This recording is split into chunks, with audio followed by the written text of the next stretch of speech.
মুসলমান ছেলে মেয়েরা, বাবা তরুণেরা, এই সোয়ানির মানুষেরা, এ আমার যুবক ভাইরা, শুনে রেখে দেন, নামাজ পড়ো তো এরা ভাবে পড়ো। আল্লাহ নবী সাহাবী হযরতে আম্মার কি করলেন, দ্বিতীয় দিন নবীর দরবারে চলে আসে। আল্লাহ নবীর দরবারে এসে সালাম খানা দিতে লাগে, আসসালাতু ওয়াসসালামু আলাইকা ইয়া রাসূলুল্লাহ হাবিবাল্লাহ। ও যুবকেরা, আল্লাহ নবী সালামের উত্তর দিলেন। আল্লাহ নবী বলে, ও আমার সাহাবীরা, কি জন্য সালাম দাও? ইয়া রাসূলুল্লাহ হাবিবাল্লাহ, হুজুর আপনার কাছে এসেছি, হুজুর বিয়াদবি maaf করেন, হুজুর আমি নামাজ পড়বো। আল্লাহ নবী বলে, বাবা চলে যাও, চলে যাও, তুমি আজকে দিনে জিহাদের ময়দানে চলে যাও। হযরতে আম্মার যুদ্ধের ময়দানে গাড় দিয়ে দাঁড়িয়ে আছে। আম্মারের সাথে গেলেন আমের। আমের মনে মনে করে, আল্লাহ পাক, আম্মার তো জিহাদের ময়দানে যুদ্ধে গাড় দিয়ে দাঁড়িয়ে আছে, আল্লাহ সে তো জিহাদের ময়দানে আল্লাহ জিহাদের সওয়াব পেয়ে যাবে। আল্লাহ আমি আমের নামাজে দাঁড়িয়েছি, আল্লাহ আমি আমের কি ঘুমিয়ে ঘুমিয়ে কাটাবো? না না না না, এটা মানা যাবে না, এটা মানা যাবে না। ও যুবকেরা, হযরতে আমির নামাজে দাঁড়িয়ে গেলেন। হযরতে আমির নামাজে দাঁড়িয়ে গেলেন। মক্কার কাফেররা আমিরকে লক্ষ্য করে তীর ছুঁড়ে ছুঁড়ে মারে। আমির নামাজ ছাড়ে না। পিছন দিক দিয়ে আম্মার বলে, ভাই আমির, তুমি নামাজ ছেড়ে দাও, তাহলে মক্কার কাফেররা তোমাকে তীর মেরে মেরে শহীদ করে দিবে। আমির বলে, আমি নামাজ ছাড়বো না। অনেকক্ষণ পর নামাজ থেকে ফারেক হলেন। আম্মার দৌড়ে দৌড়ে আসে, ভাই আমির, তুমি কেন নামাজ পড়ছিলে? তোমার পায়ে তো তীর মেরেছে। হযরতে আমির বলে, হে রাসূলুল্লাহ, সাহাবীরা শুনে রেখে দাও, আমি আমির মনে মনে নিয়ত করেছিলাম, মক্কার কাফেররা যদি আমাকে তীর মেরে মেরে শহীদ করে দিত, তথাপিও আল্লাহর কসম আমি নামাজ ছাড়তাম না। নামাজের প্রতি কি মহব্বত, বুঝতে পারছো? তাহলে পড়ার দরকার আছে না? না, জোর করে বলো, আছে। এক নাম্বার, আল্লাহ খুশি হন। আল্লাহ বলছে, তোরা আমাকে সিজদা দে, আমি আল্লাহ তোদের উপরে খুশি হব। দুই নাম্বার,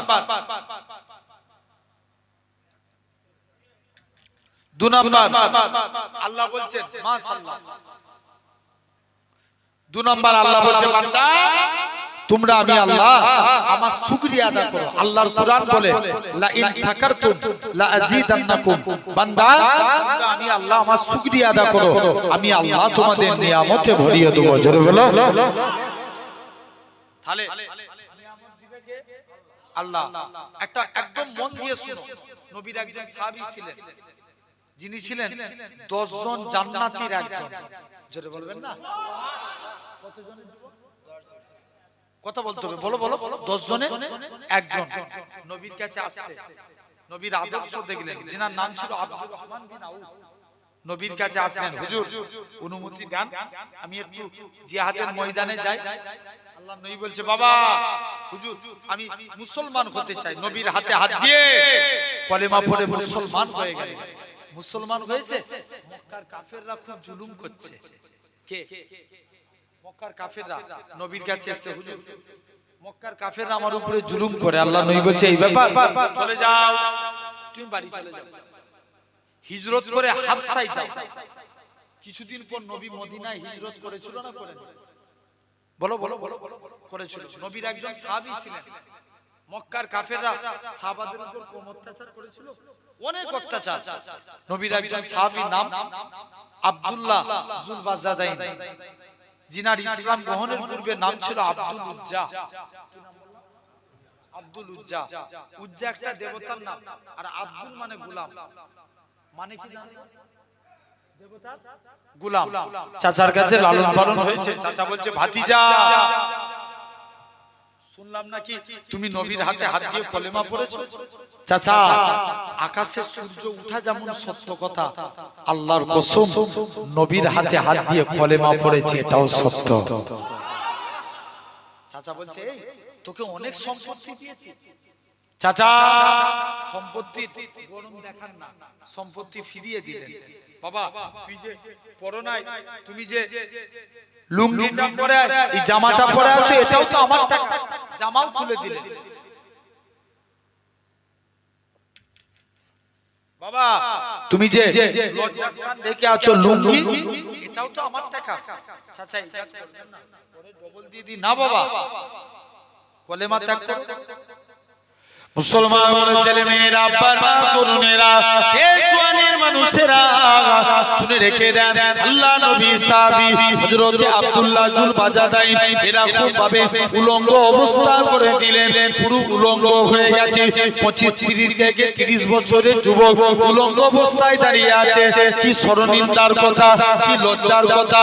দৌড়ে দৌড়ে দৌড়ে নিজের মায়ের কাছে যায়। ও জনম দুঃখী মা, মা গো তুমি আমার দিকে তাকাবে না মা, মা গো তুমি আমার দিকে তাকাও নি মা।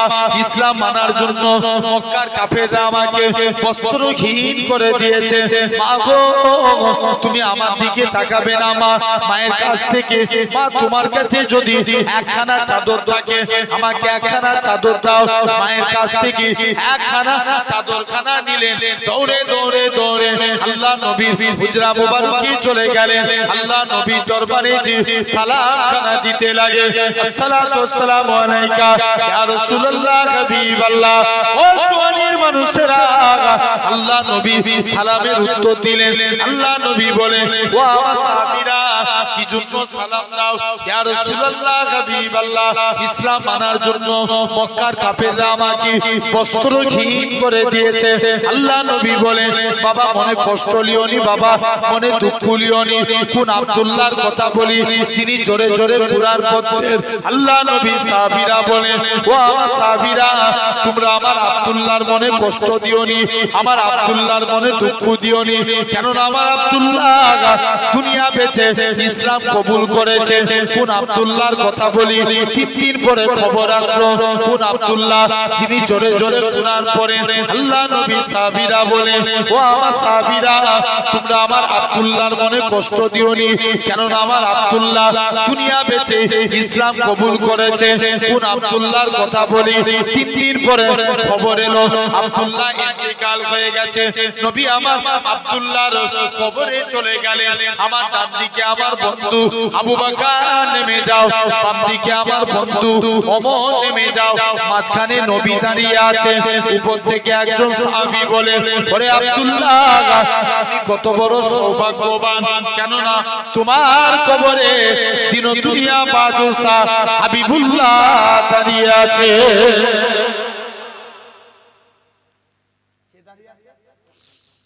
বলো বলো বলো আমার জোরে বলবে না, জেনে রেখে দাও তাহলে ভাই। 1 নাম্বার তো সাহাবী ওই হামসা, মানে যিনি হাবশায় হিজরত করলেন 10 জন জান্নাতীর একজন নাম কি বলেছিলেন? আব্দুর রহমান। কি নাম বললাম? আব্দুর রহমান। তিনি হাবশা থেকে মদিনায় চলে এসেছে। কে জানে এসে বলছে, আব্দুর রহমান তুমি মদিনায় চলে এসেছো, ওদিকে তোমার মক্কার বাড়ি মক্কার কাফের আবু জেহেল দখল করে নিয়েছে। আব্দুর রহমান বলে, শুনো আমার মক্কার বাড়ি মক্কার কাফের আবু জেহেল দখল করতে পারে, আমি মদিনায় এসে আল্লাহ জান্নাতের বাড়ি দখল করেছি। আরেকটু চিল্লে বলা গেল না? ও মাশাআল্লাহ। তাহলে সেই নবীর কাছে আসলেন কোন আব্দুর রহমান, যিনি একা হুদাইবিয়া সন্ধিতে 3 বস্তা সোনা দান করেছেন। কত বস্তা? 3 বস্তা। ইন্তেকালের সময় ছেলেদেরকে ডাকছে, বাবা আমল তো কিছুই নাই, অথচ জান্নাতীর কজন? একজন। ছেলেদেরকে ডাকছে, বাবা আমার আমল তো কিছুই নাই, আমি যখন মারা যাব তোরা আমার লাশের মধ্যে বদরের ড্রেসটা পরিয়ে দিবি। যেদিন আল্লাহ জিজ্ঞাসা করবে আল্লাহকে বদরের ড্রেস দেখাবো, আল্লাহ নাজাত দিয়ে দিবে। জোরে বলবে না? তাহলে 2 নম্বর আল্লাহ শুকরিয়া আদা করবে, একসঙ্গে মিলে বলি আলহামদুলিল্লাহ। 3 নাম্বার আল্লাহ বলছে, তোরা আমার নবীকে ভালোবাস, আমি আল্লাহ আমাকে মানা হয়ে যায়। কাকে ভালোবাস? বলো বলো নবীকে। এখন তো আমার নবীকে ভালোবাসা যাবে না, শুনছো তো? ইউপিতে আবার লিখছে বা বলছে ইউপিতে নিয়ম চালু করেছে, আই লাভ মুহাম্মদ সাল্লাল্লাহু আলাইহি বললে নাকি জেলে ঢুকাবে। শুনেছো? আরে কথা বলে না কেন? আই লাভ মুহাম্মদ সাল্লাল্লাহু আলাইহি লিখলে জেলে ঢুকাবে। আমাদের পীরনগর দরবার থেকে কয়েকদিন আগে একটা এরকম প্রটেস্ট হয়েছিল, তো আমি সেদিনে বাইট দিতে যে বলেছিলাম ভারতবর্ষের জমিনে জেল শেষ হয়ে যাবে, মুস্তাফার গোলাম শেষ হবে না। জোরে বলবে না? কি মনে হয় গোলাম শেষ হয়ে যাবে? হবে না। আসেন সেই নবীকে ভালোবাসবো। নবীকে ভালোবাসতে গেলে নবী বলছেন মান হাব্বা সুন্নতি, যে আমার সুন্নতকে ভালোবাসলো ফাকাদ আহাব্বানি, সে আমি নবী আমায় ভালোবেসে নিল। জোরে বলবে না? ওমান আহাব্বানি, যে আমাকে ভালোবাসলো কানা মাই ফিল জান্নাত, আমি রাসূল কথা দিলাম তাকে জান্নাতে না নিয়ে যে আমি নবী আল্লাহর দয়ার জান্নাতেই যাব না। জোরে বলবে না? এক নাম্বার, যখন আমরা জামা পরবো আগে ডান হাত দেব। কোন হাত? ডান হাত। পায়জামা পরবেন ডান পা, জুতো পরবেন ডান পা, ডান পা, জুতো পরব ডান পা। কাউকে কিছু দেব ডান হাত, নেব ডান হাত। এই ডান ডান ডান, কিয়ামতের দিন আল্লাহ বলবে এই তোরা যারা ডানপন্থী আছিস গিয়াই। বান্দা জিজ্ঞেস করবে কেন আল্লাহ? আল্লাহ বলবে যা, আমার মুস্তাফা রাইট সাইড কে ভালোবেসেছে, তোরা আমার নবীর সুন্নত মেনেছিস, আমি আল্লাহ তোদের নাজাত দিয়ে দিলাম। জোরে বলো। কোন দিকটা মানার জন্য? তাহলে আমরাও যখন আজকের পর থেকে জ্যাকেট পরব যাই করি কোন দিক থেকে? বলো বলো বলো। ডান দিক থেকে হবে তো ইনশাআল্লাহ। আচ্ছা এটা কোনো চাপের কাজ? কোনো চাপের কাজ না। যুবক যখনই জ্যাকেট পরবে কোন দিক দিয়ে? স্যুট পরবে ডান পা দিয়ে। আলহামদুলিল্লাহ, জেনে রেখে দেন এটা এক নাম্বার। দুই নাম্বার, যখন ভাত খাবেন মাকে যে মা আমাকে দস্তরখান বিছিয়ে দাও, জানবে দস্তরখান বিছিয়ে ভাত খাওয়া নবী পাকের সুন্নাত। জোরে বলবে না? আল্লাহ নবী একদিন কিছু খেয়ে আনাসের দস্তরখানে হাত মুছেছে। কোন আনাস? যিনি নবীর দরবারে গোলামি করতেন, উজুর পানি, জুতো মুবারক এই সব বয়াবইর কাজ করতেন। একদিন আল্লাহ নবী ডাকছে, বাবা আনাস তুমি, আমি নবী চাইবে হুজুর, মন চাই চাইবে। কেন? আমার মা মানা করেছে, যা মায়ের কাছে যা। দৌড়ে দৌড়ে মায়ের কাছে গেছে, মা নবী তো চাইতে বলছে, নবীর কাছে কি চাইবো? মা বলে বাবা চাইতেই যদি হয় মুস্তাফা নবীর কাছে আল্লাহ জান্নাতে ডান দিকের জায়গাটা চেয়ে নাও। জোরে বলো। মা ডান দিক না পেলে বাম দিকটা লিবে যাও, নবীর কাছে চলে যাও। মুসলমান ঘরের ছেলে মেয়েরা, বাবা তরুণেরা, এ নবীর প্রেমিকেরা, হযরতে আনাস দৌড়ে দৌড়ে আল্লাহ নবীর দরবারে চলে গেলেন। আসসালাতু ওয়াসসালামু আলাইকা ইয়া রাসূলুল্লাহ হাবিবাল্লাহ। আল্লাহ নবী বলেন, ও বাবা আনাস কি ব্যাপার বলো? ইয়া রাসূলুল্লাহ হাবিবাল্লাহ, হুজুর আপনার কাছে এসেছি, আল্লাহ জান্নাতে আপনার ডান দিকে জায়গা চায়। আল্লাহ নবী বলেন, এটা মানা যাবে না, হুজুর বাম দিকটা দেন। এটাও দেয়া যাবে না, বাবা অন্য কিছু চাও। হুজুর ডান দিক চাইলাম, এটা তো পেলাম না, বাম দিক চাইলাম, এটা তো পেলাম না। আল্লাহ জান্নাতে সামনের দিকে জায়গাটা চায়। আল্লাহ নবী কি বলেছিলেন? ও বাবা আনাস, মনে কষ্ট লিওনি বাবা, মনে দুঃখ লিওনি, আমি রাসূলুল্লাহ জানিয়ে দিলাম আল্লাহ জান্নাতে সামনের দিকে জায়গাটা আমি নবী তোমার জন্য রেখে দিয়েছি।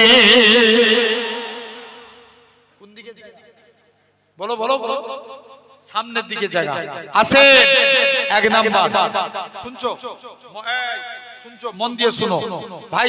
সেই আনাস বলে, আমি দস্তরখান কোনদিন পানি দিয়ে ধুতাম না, যখনই ময়লা হতো আগুনে ফেলে দিতাম, আগুন থেকে দস্তরখান তুলে নিতাম, দস্তরখান পরিষ্কার। সাহাবারা বলে, আনাস এই জাদু শিখলে কোথায়? আনাস বলে, এটা জাদু না, এটা মুস্তাফা নবীর হাতের ছোঁয়া। কার হাতের ছোঁয়া? নবীর হাতের ছোঁয়া। এটা হলো দুই নাম্বার। ভাই এগুলো তো জীবদ্দশায় ঘটেছে। মদিনা মুনাওয়ারার একজন ইমাম ছিল, নাম আসেম রাহমাতুল্লাহ আলাইহি।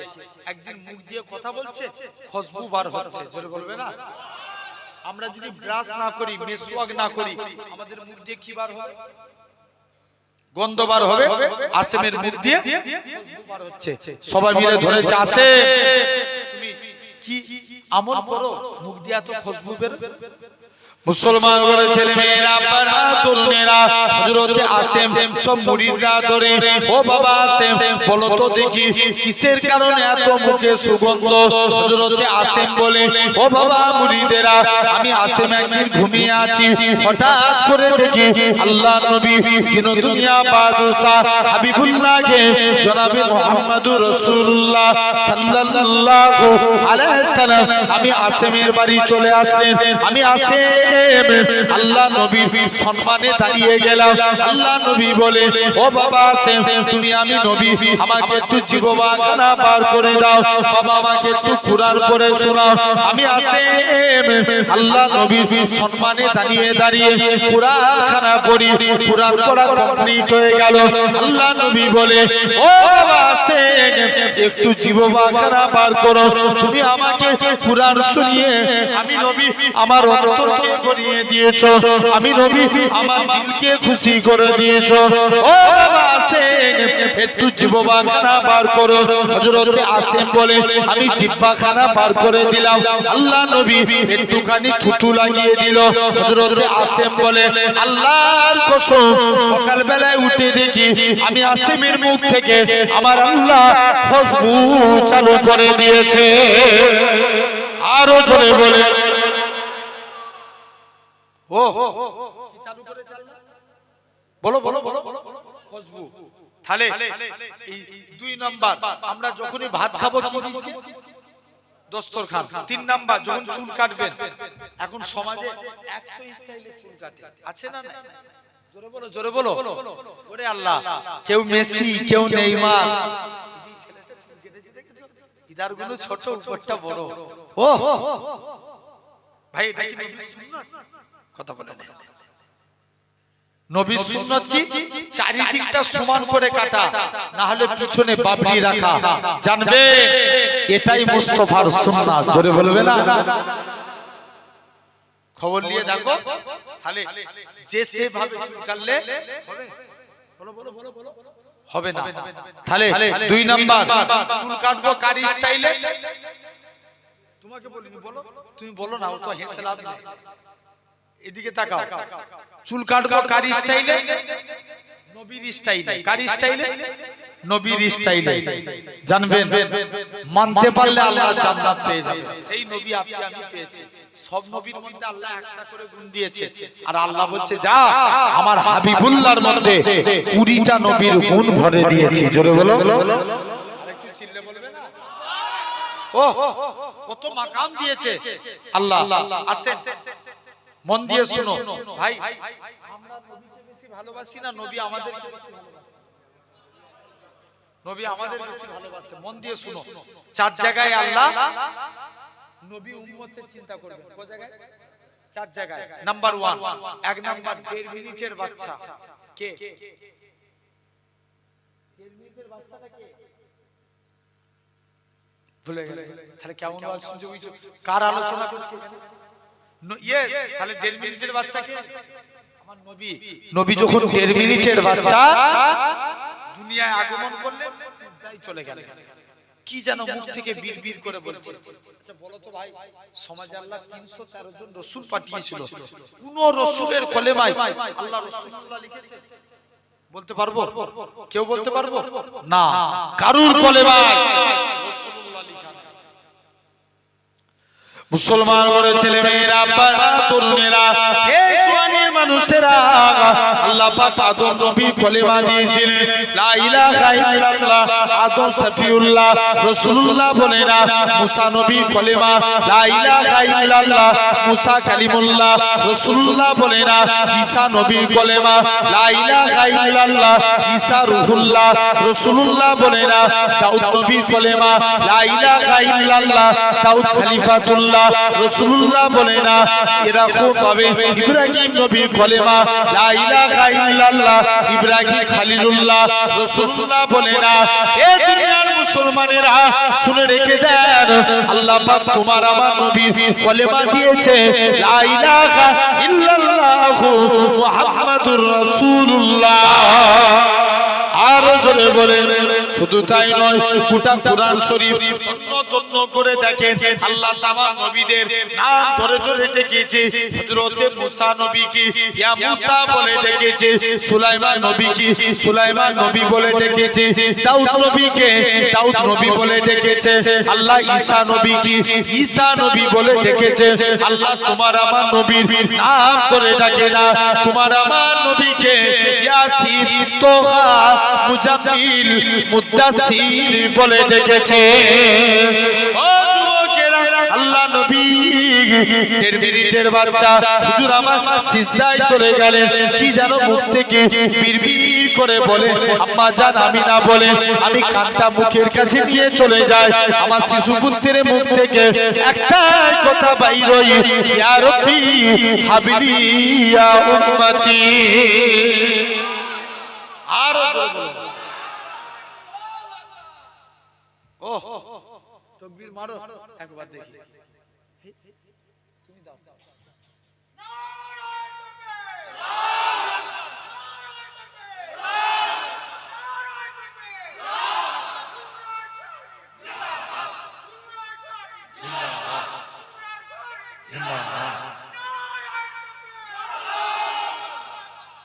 তাহলে ভাবো ভাইরা, আব্বারা, তরুণেরা, তাহলে এরকম ভাবে 1 নাম্বার হয়ে গেল। 2 নাম্বার, নবী উম্মতের চিন্তা করবে। নবী যখন জান কবজ হবে, আজরাইল ফেরেশতা নবীর বুকে হাত রেখেছে। আল্লাহর নবী বলছে, আজরাইল মনে হচ্ছে উহুদ পাহাড়টাকে তুমি আমার বুকে চাপিয়ে দিয়েছো। আজরাইল বলছে, ইয়া রাসূলুল্লাহ, হাবিবাল্লাহ, হুজুর আপনার মতো এত আসানি আমি কারোর জান কবজ করব না। আল্লাহর নবী বলছে, আজরাইল তুমি আমায় সান্তনা দিচ্ছ, আমার উম্মতরা কত বুড়ো হবে, কত জয়ীফ হবে, এদের কত কষ্ট হবে। যাও আজরাইল, আমার সারা উম্মতের কষ্ট আমি নবী আমার মধ্যে দিয়ে দাও। জোরে বলবে না? এটা হলো 2 নম্বর। 3 নাম্বার, এখন আমরা দরুদ পড়ি কার উপরে? জোর করে বলো, নবীর উপরে। আমরা কি চিরজীবন বাঁচবো না মারা যাব? মারা যাব। আমরা যখন মারা যাব, কে নবীর উপরে দরুদ পড়বে? আল্লাহ বলছে, শুনো, যখন দুনিয়ায় একটা মানুষ থাকবে না, তখন আমার ফেরেশতারা আমার মুস্তাফার উপরে দরুদ পড়বে। ফেরেশতারাও মারা যাবে, 4 জন বাকি রেখে, জিবরাইল, মিকাইল, ইসরাফিল, আজরাইল আলাইহিস সালাম। কজন হলো? 4 জন। প্রথম 3 জন মারা যাবে, জিবরাইল, মিকাইল, ইসরাফিল আলাইহিস সালাম মারা যাবে। আজরাইল বলবে, আল্লাহ আমি তো সবাই জান কবজ করেছি, তুমি আমায় ছেড়ে দাও না আল্লাহ। আল্লাহ বলবে, আজরাইল বুকে হাত রাখ, তোকেও মরতে হবে। আজরাইল বুকে হাত রাখলে আজরাইলও শেষ। আল্লাহ বলছে, কে দরুদ পড়বে? আল্লাহ বলছে, শুনো, যখন মানুষ থাকবে না, ফেরেশতা থাকবে না, জিন থাকবে না, যখন কেউ আমার হাবিবের উপরে দরুদ পড়া থাকবে না, তখন আমি আল্লাহ একা আমার হাবিবুল্লাহর উপরে দরুদ পড়ব। কে দরুদ? আরো জোরে বলো। শুনছো তো? আল্লাহ দরুদ পড়বে। চলে যাও হাবিবুল্লাহর উপরে, আমি আল্লাহ দরুদ পড়ব। এখন আস্তে আস্তে করে চলে গেল। দেখেন, তাহলে এরপরে আল্লাহ আবার 4 জন ফেরেশতাকে সৃষ্টি করবে। আল্লাহ জিবরাইলকে ডেকে বলবে, জিবরাইল তুমি আজকের দিনে চলে যাও। আবার 4 জনকে সৃষ্টি করে আল্লাহ জিবরাইলকে 4 জনকে সৃষ্টি করবে। জিবরাইলকে ডেকে বলবে, জিবরাইল যাও, আবার নবীকে কবর থেকে তুলো। জিবরাইল বলবে, আল্লাহ আমি মারা গিয়েছিলাম না, নবীর কবর কোথায় ভুলে গেছি। আল্লাহ বলবে, জিবরাইল যাও, মাটিকে জিজ্ঞেস করো, এই মাটি নবীর কবর কোথায়? মাটিও বলতে পারবে না। কিতাবে এসেছে নবীর কবরের ভিতর থেকে নূর বার হবে। কি বার হবে? বলো বলো বলো। নূর বার হবে। জিবরাইল নবীকে কবর থেকে তুলবে। জিবরাইল নবীকে কবর থেকে তুলবে। নবী শুনছো, বর্তমানে নবীর কবর আর বিলালের কবর 1000 মাইল ডিসটেন্স। কত মাইল? 1000 মাইল, কিন্তু কিতাবে এসেছে কিয়ামতের দিন নবী পাকের পায়ের দিক থেকে বিলাল হুজুরকে তোলা হবে। জোরে বলবে না? কোন দিক থেকে? পায়ের দিক থেকে। কোন বিলাল? খুব কালো রঙের দেখতে ছিল, নবীর একজন সাহাবী ছিলেন কালো রঙের দেখতে, নাম জানেন? না, শুধু বিলাল একাই কি কালো? আর নাই? আছে, কালো রঙের দেখতে। খুব নবীর কাছে একদিন গেছে মনটা খারাপ করে, হুজুর বিয়াদবি মাফ করেন না। পরে নামটা পরে বলছি আমি। হযরতে খুব কালো রঙের দেখতে নবীর কাছে গেছে, হুজুর আমি কি আল্লাহর জান্নাতি হতে পারবো না? নবী বলছে, বাবা তুমি যদি ঈমান নিয়ে মরো একদিন না একদিন তুমি জান্নাতি। জোরে বলবে না? সাহাবী বলছে, হুজুর আমি এমন কালো বলে কোনো মেয়ে আমায় বিয়ে করতে চাই না।